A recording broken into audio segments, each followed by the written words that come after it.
네, 안녕하세요. 증권변입니다. 오늘 코스피 0.62% 상승 마감하면서 사상 최고가로 종가 마감을 했습니다. 이때 당시에는 그냥 찍고 좀 떨어졌기 때문에 사실은 그렇게 의미 있는 가격대는 아니었는데 이번에는 종가상 최고가를 갱신하면서 마감을 했다. 하지만 코스피가 사상 최고가를 달리고 있는 만큼 우리의 계좌가 풍성하냐? 그렇게 생각하면 좀 아니신 분들이 많을 거예요.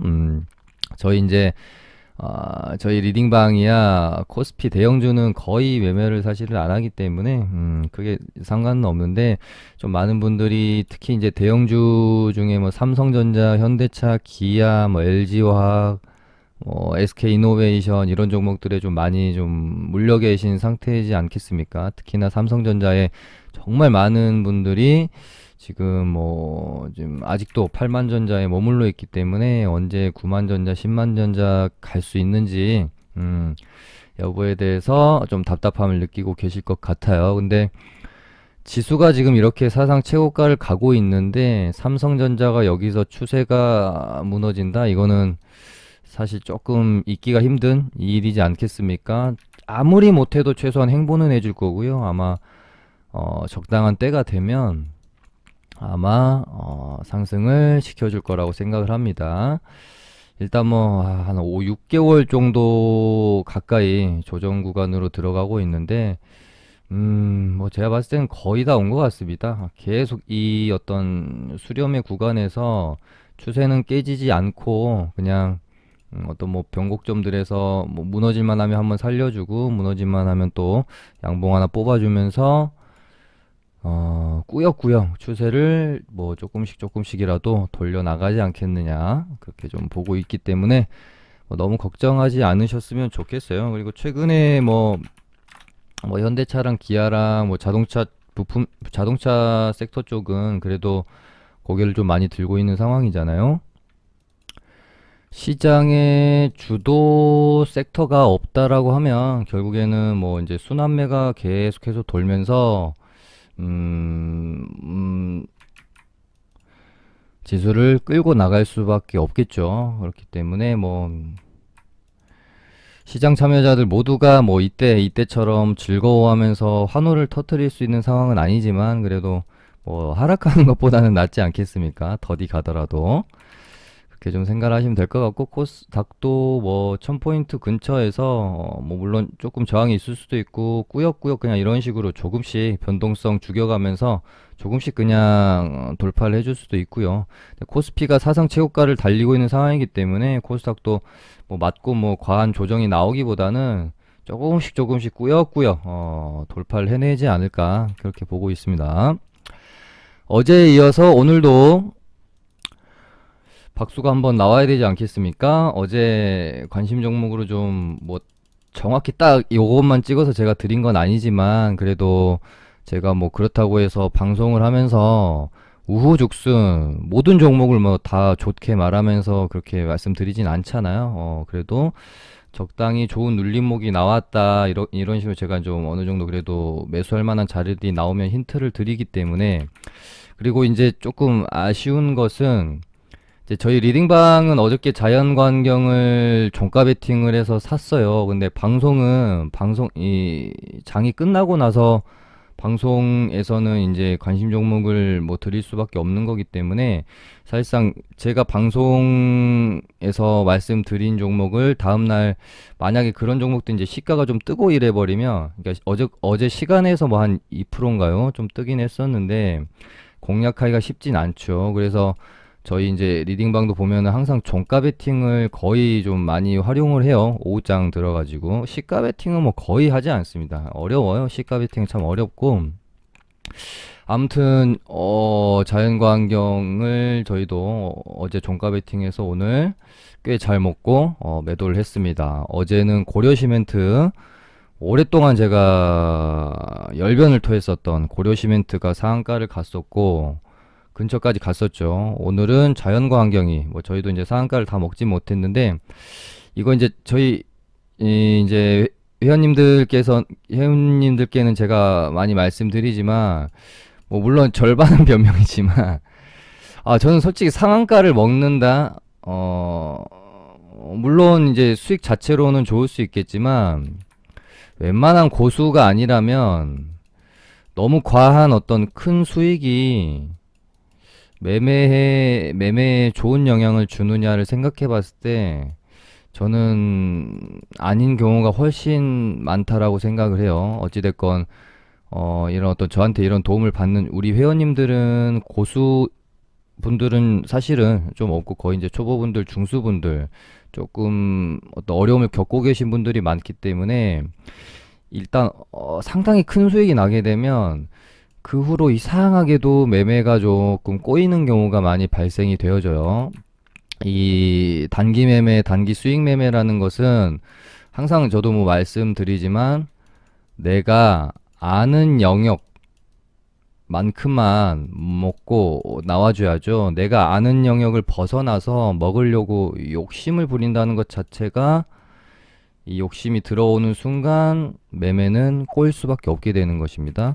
아무튼 여러분들도 그런 경험을 좀 해보셨을 것 같아요. 어떻게 운이 좋게 뭐 점상을 먹는다던가 큰 수익이 나고 나서 내가 원래 한 먹던 자리들 예를 들어 난 한 7, 8% 반등에 꼭 분할 매도를 했었는데 큰 수익이 나고 나서 이런 자리들에서 갑자기 분할 매도가 안 된다든지 욕심 부려서 더 갈 것 같다라고 느껴진다든지 이러면서 먹을 수 있는 거 못 먹고 번져나 버린다든지 오히려 마이너스로 음전해 버린다든지 이러면서 매매가 꼬이는 현상, 꼬이는 뭐 그런 일을 많이 좀 겪어보시지 않았을까 그렇게 생각이 들어요. 그래서 저는 솔직히 진짜 절반 이상은 일부러 상한가 이런 식으로 너무 큰 수익은 오히려 저는 기계적인 매매를 하는 데 있어서 그렇게 큰 도움이 되는 것 같진 않다. 물론 고수들은 상한가 먹을 땐 상한가 먹고 뭐 1, 2% 뛰기 할 땐 1, 2% 뛰기 하고 이렇게 아주 유연하게 대응을 할 수 있지만 이제 고수 이하 우리 이제 초보나 중수분들은 그렇게 매매하는 게 쉽지 않다라는 거죠. 그래서 아무튼 좀 잘 먹고 나왔고요. 오늘도 뭐 자연광경 수익 내신 분들이 계실지 모르겠는데 어찌됐건 뭐 좋은 관점이 공유되어져서 수익이 좀 나셨으면 좋아요 한번 왼쪽 아래 엄지 버튼 한번 눌러 주시기 바랍니다. 또 얘랑 이제 같이 어제 제가 관점을 말씀을 드렸었던 게 지금 윤석열 주택정책 3대장이 웹스랑 자연과 환경이랑 NX 요렇게 이제 세 종목은 언제 누가 치고 나가면서 대장이 바뀌어도 할 말이 없을 만큼 셋 다 참 좋은 종목이다라고 저도 생각을 하고 있었고 이제 그 와중에 NX는 사실은 조금 무거워요. 웹스랑 자연과 환경은 정말 전형적인 어떤 테마주의 모습을 보이고 있는 반면에 NX는 이제 사실 조금 무겁습니다. 그리고 앞전에 종목 자체도 좀 무겁고요. 앞전에 시세도 워낙 좀 많이 난 상황이었기 때문에 1,000원짜리가 지금 3배 올라서 3,000원에서 거래가 되고 있는 상황이니까 아무래도 좀 가볍게 웹스보다 뭐 웹스나 자연과 환경처럼 보다는 좀 무거울 수 있는 확률이 높잖아요. 그런 환경에서 이제 웹스가 지금 이렇게 치고 나가고 있는데 자연과 환경이 이날 이제 공수처 단기 좀 이렇게 투심 흔들릴 수 있는 악재가 나오면서 한번 뺀 다음에 3일 동안 지지 그리고 제가 어저께 말씀드렸지 않습니까? 여기 바닥에서도 결국에는 나타나는 삼각수렴의 형태. 그럼 여기가 이제 변곡점이 되는 거거든요. 그러니까 단순히 캔들상으로는 똑같은 캔들로 이렇게 보이지만 이 분봉 안에서는 변동성이 점점 줄어들면서 수렴을 거쳤다라는 거죠. 그래서 그러니까 이날도 제가 베팅 고민을 좀 하긴 했어요. 베팅 고민을 좀 하긴 했는데 조금 더 변동성이 더 줄어들면서 도지 하나가 더 나오면 이건 진짜 완벽한 자리겠다라고 생각을 해서 기다렸는데 진짜 딱 너무 제가 원하는 그림이 딱 만들어졌죠. 그래서 이날 종가 베팅을 했던 거고 오늘 급등이 나서 솔직히 뭐 상한가까지 갈 줄은 몰랐죠.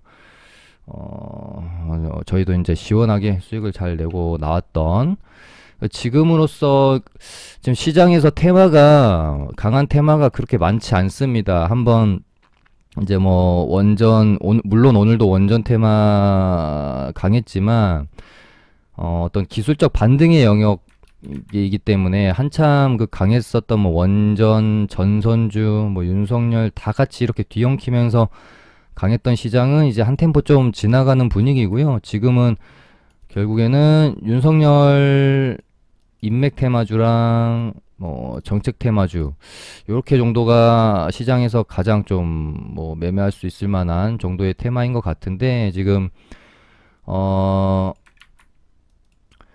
뭐이 뉴스가 있죠. 이달 말 사실상 대권 도전을 선언할 듯 뭐 이렇게 있는데 아마도 또 이렇게 되면 딱 뭘 생각해야 되겠죠? 재료 소멸을 생각해야 되겠죠? 근데 뭐 어찌됐건 시간은 조금 남아 있으니까요. 뭐 한 2주 정도 남아 있으니까 너무 만약에 이제 대권 선언을 앞두고 뭐 정말 뭔가 좀 테마주들이 과열 양상을 띠면 저도 뭐 한 뭐 중후반부터 6월 그러니까 중후반 한 뭐 20일 넘어서 다음 주 좀부터는 조금씩 이제 매매는 하되 비중은 조금씩 이제 낮춰가면서 보수적으로 매매를 할 것 같습니다. 물론 이제 대권 도전 선언을 하면서 더 갈 수도 있지만 재료 소멸이 될 수 있기 때문에 그리고 이미 어느 정도 과열 국면에 있으니까요. 조심할 필요는 있을 것 같아서 그렇게 한번 일단은 언급을 드리는데 일단 뭐 당분간은 윤석열 테마주들 매매를 해주시면 될 것 같고 오늘 나왔던 윤석열 인맥주가 최근에 이제 뭐 대원전선 강하고요. 얘가 끼나 힘으로 보나 지금으로서는 대장으로 보는 게 인맥주 관련해서는 대장으로 보는 게 맞겠다라고 생각을 하고 있었는데 가비아라는 종목이 오늘 새롭게 윤석열 테마주로 엮였는데요. 뭐 차트는 저는 뭐 사실 뭐 이런 차트들 너무 좋아합니다. 직전 고점을 넘어주는 상한가인데 거기다가 이렇게 보시면 요때에 이제 저항대인 뭐 18,000원도 넘어졌고요. 19,200원을 이제 내일 갭을 만약에 뛰어넘게 되면 이제 신고가 형태가 나오잖아요. 이런 형태는 너무 사랑스럽죠, 사실은. 조금만 더 위쪽에서 만약에 이런 정도에서 출발해가지고 아예 신고가로 종가가 마감이 되는 이런 식이었으면 정말 거의 100점짜리 차트라고 볼 수 있을 것 같은데 이 부분은 이제 조금 아쉽긴 하지만 어쨌든 이제 내일 갭 뛰어넘고 막 이렇게 밀리는 모습 안 나오면 이 위에서 이제 놀 가능성이 높겠죠. 신고가 자리에서 매물도 없고 이 종목은 한번 지켜볼 필요 있겠다라는 생각이 들어요. 그 다음에 뭐 두산 중공업도 마찬가지고 뭐 제가 뭐 예측한 대로 사실상 안 된 거는 뭐 그렇게 많진 않은 것 같아요. 최근에 뭐 한 일주일 방송 동안 저희 이제 그러다 보니까 그러니까 저도 잘 좀 예측들을 잘 했고 그러다 보니까 저희 이제 리딩방도 수익도 좀 많이 났고요. 두산중공업은 여기서 끝나기가 좀 힘드니까 추가 반등이 충분히 기대해 볼 수 있다라고 말씀을 드리면서 원전 관련주들 다 한 번씩 이제 돌림 반등이 나올 자리들이다라고 멘트 드렸죠. 일진파워, 뭐 우리기술 뭐 자리 다 좋잖아요. 반등 없이 밀렸는데 11선 눌림목 자리에서 가격 방어. 그러고 나서 이렇게 이제 반등. 보성 파워텍도 마찬가지고요. BHI도 반등 나왔고 오늘 조금 이제 재밌었던 것은 한전산업이랑 서전기전 얘네들은 저도 그렇게 주목을 하고 있진 않았었거든요. 근데 한전산업이 상가를 만들어내면서 이렇게 되면은 상당히 이런 상한가도 좋은 상한가입니다. 어찌됐건 직전 고점을 넘어주는 상한가. 이거 하나만 기억하셔도 상당히 좋아요. 그러니까 직전 고점을 넘겨주는 상한가. 그러니까 오히려 그러니까 직전 고점을 싹 넘겨주고 가는 이런 상한가들이 웬만하면 상한가를 좀 잘 닫아주고요. 오히려 어제 이제 이런 고려시멘트 같은 이런 상한가 있죠. 그러니까 그러니까 물론 이거를 직전 고점이라고 할 수도 있는데 보시면 출발 자체를 여기서 했잖아요. 이런 애들은 오히려 상한가를 좀 못 닫고 파동의 개념으로 가는 경우들이 좀 많습니다. 그러니까 예를 들어 얘가 여기서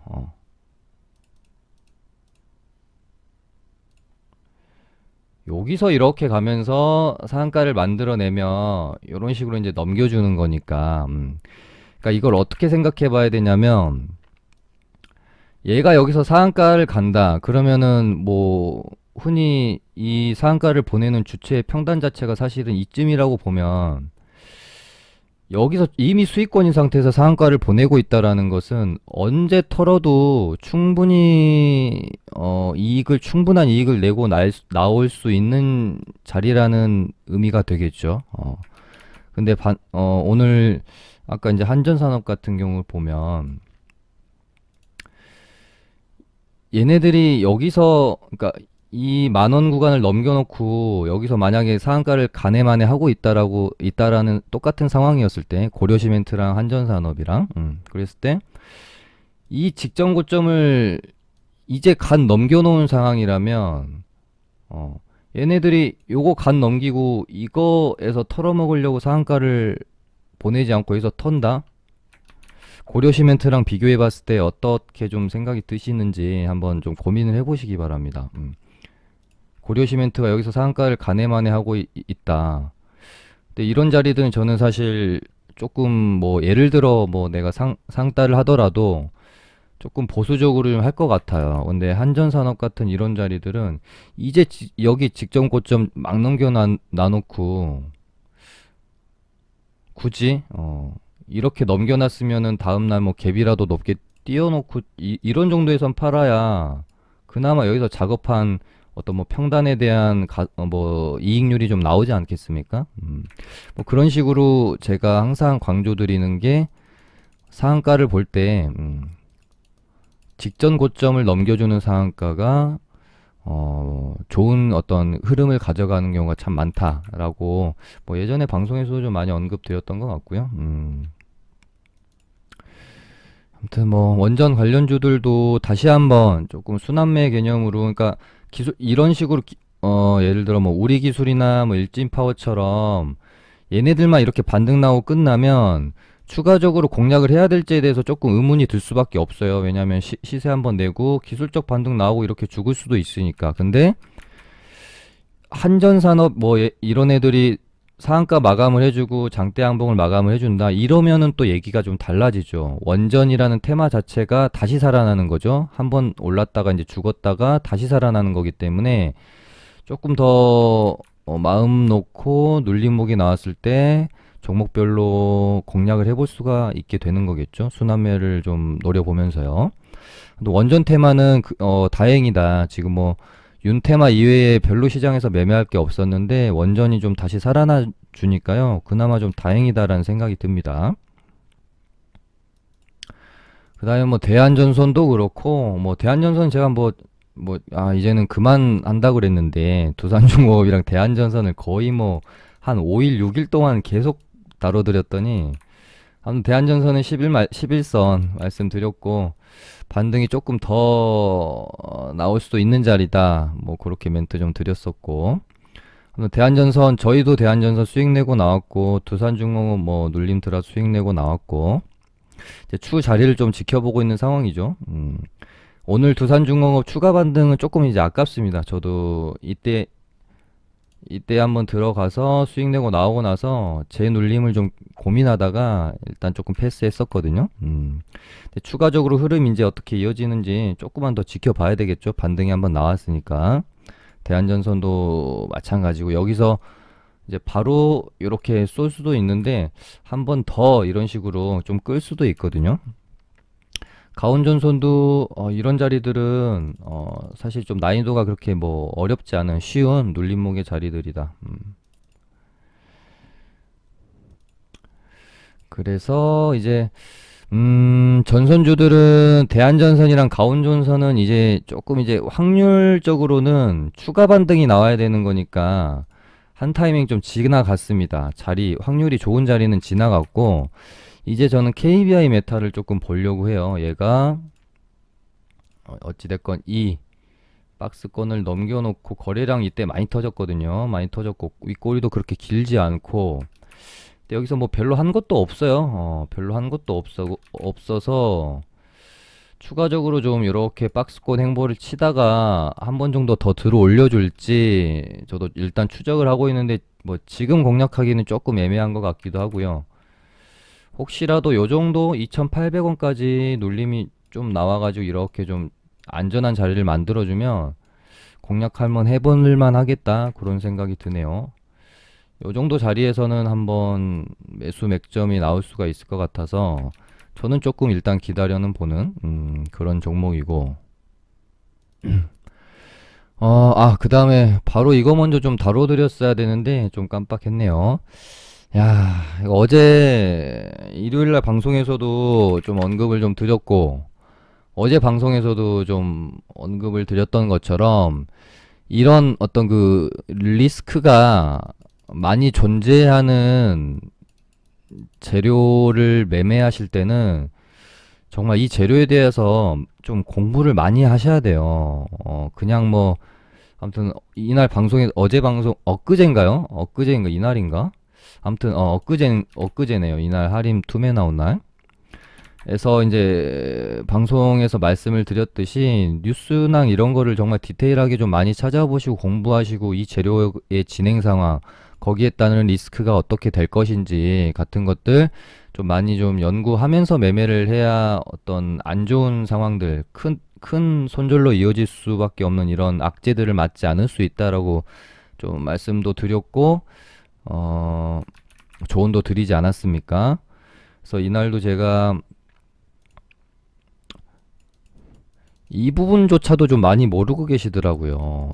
우선 매수권자가 이미 그러니까 이제 성정으로 정해져 있는 상황에서 입찰을 이제 뭐 쌍방울이랑 하림이랑 하면 그러니까 성정이 1,000억을 써낸 상황이었어요. 그래서 쌍방울이랑 하림이 이제 또 얼마를 써내게 되면 성정이 그거 보고 이제 재입찰을 하는 그러니까 매수 가격을 조정하는 형태로 진행이 되는 기본적으로 이렇게 이제 진행이 되는 상황의 재료였습니다. 그런 상황에서 제가 이제 요날 방송에서도 말씀을 드린 것처럼 리스크를 생각해 봐야 된다라는 거죠. 뭐 입찰을 해서 누가 되고 이런 뭐 행복한 상상만 하면 되시는 게 아니라 어떤 리스크가 있는지 먼저 생각을 해야 되는 거예요. 그래서 저희 이제 리딩방에서도 쌍방울이라는 종목을 이날 잘 매수해 놓고도요, 그냥 적당히 먹고 팔고 나와버린 거예요. 어떻게 될지 모르니까, 리스크가 너무 크니까. 왜냐면은, 14일날 3시까지 쌍방울이랑 하림이 입찰 제안서를 내야 되는 상황이었고, 저희가 매수를 한 건 오전에 뭐 한 9시인가 10시인가 아무튼 매수를 해가지고요. 이때 저도 고민을 하는 거죠. 짧게 먹고 나올까? 아니면은 입찰 제안서를 내겠지라는 어떤 아니라는 생각으로 그냥 홀딩을 할까. 근데 입찰제서를 안 낼 수도 있는 거잖아요. 포기할 수도 있는 거예요. 근데 이렇게 되면 진짜 그냥 하한가입니다. 이런 경우에는 그냥 재료 자체가 소멸되는 거죠. 근데 이 리스크를 견뎌내고 홀딩을 한다. 이거는 제가 하는 매매에서는 아무리 먹을 수 있는 폭이 크더라도 용납이 안 되는 거예요. 그래서 그냥 적당히 기대감으로 오를 때 먹고 빠진 거거든요. 어떻게 됐습니까? 하림이 입찰을 포기했죠. 하림은 급락이 나와버렸죠. 이제 쌍방울은 입찰을 하면서 폭등이 나왔고요. 근데 여기서 끝나는 게 아니라, 그러면 쌍방울이 1,100억을 써냈습니다. 그러면 이 재료에 대해서 공부가 되신 분이면 이 우선 매수권자가 성정이라는 점을 이 재료에 대해서 잊으면 안 돼요. 어, 그럼 성정도 똑같은 1,100억을 냈을 때 누가 우선 매수권을 가져가느냐? 성정이 가져가요.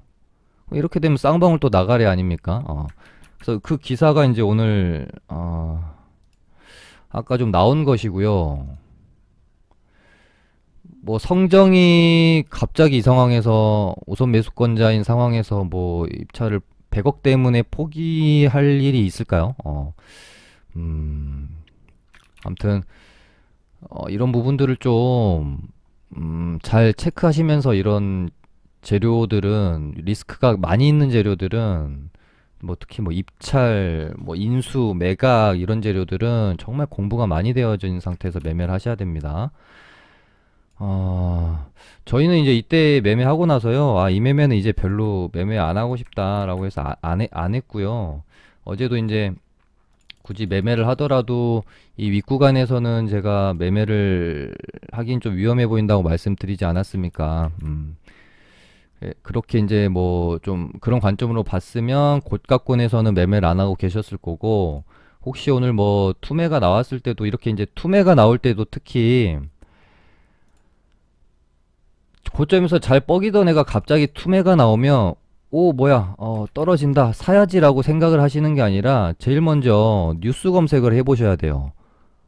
악재 때문에 떨어지는 건지, 그러니까 떨어진 이유가 있을 거 아닙니까? 이유에 대해서 검색을 먼저 해보시고, 아무리 찾아봐도 이유가 없다라고 하면은 기다렸다가 종가 베팅을 하세요. 투매가 언제 어떻게 그러니까 장중에 투매를 잡는 것은 사실 상당히 좀 고수의 영역입니다. 특히나 이런 고점에서 떨어질 때는요. 장중에 이렇게, 그러니까 뉴스나 이런 걸로는 찾을 수 없는 악재로 얘가 막 떨어질 수도 있는 거잖아요. 근데 나는 뭐 찾아봤더니 악재가 없다라고 생각해서 이런 데서 막 받았는데 장 끝나고 보니까 한가 들어갔고, 장 끝나고 나서야 내가 미처 발견하지 못한 악재가 있었던 거, 뭐 이런 상황이면 어떻게 할 거예요? 그러니까 요런 고점에서 떨어지는 투매들은 장중에 매수를 받는 것에 대해서 많이 좀 조심을 하셔야 되는 측면이 있고, 웬만하면 종가 베팅으로 해주시는 게 좀 안전한 매매를 할 수가 있다. 아무튼 그렇게 좀 말씀을 드리고요. 어떻게 정말 기적이라도 좀 뭐 일어나서 다시 뭐 급등을 하는 상황이 생기면 정말 좋겠습니다. 일단은 그러면은 이제 이 물린 상황에서 어떻게 좀 대응을 해야 될지에 대해서 고민을 하셔야 될 것 같고, 어떤 기적을 바라면서 이거를 홀딩을 하시는 거는 저는 이거는 아니다라고 보고요. 물론 어떤 기적이 일어나서 다시 뭐 급등이 나와서 뭐 빠져나온다거나 하실 수 있겠지만, 아주 냉정하게 이런 기적을 괜히 또 한번 맛봤다가 이 다음에 똑같은 상황이 되면요, 또 기적을 바라게 되거든요. 그래서 아주 철저하게, 어떤 뭐, 정말 저점을 잘 잡아서 추가 매수 후에, 그래도 할인보다는 조금 상황이 좀 저는 낫다라고 보기 때문에, 어쨌든 고가권에서 떨어지고 있고, 정말 많은 사람들이 관심을 가지고 있고, 그런 상황이기 때문에 저점을 좀 잘 잡아서 추가 매수 해가지고요. 기술적인 반등이 나올 때 무조건 이거는 최소한 손실 최소화해서 좀 빠져나오셔야 되지 않겠느냐라고 보고요.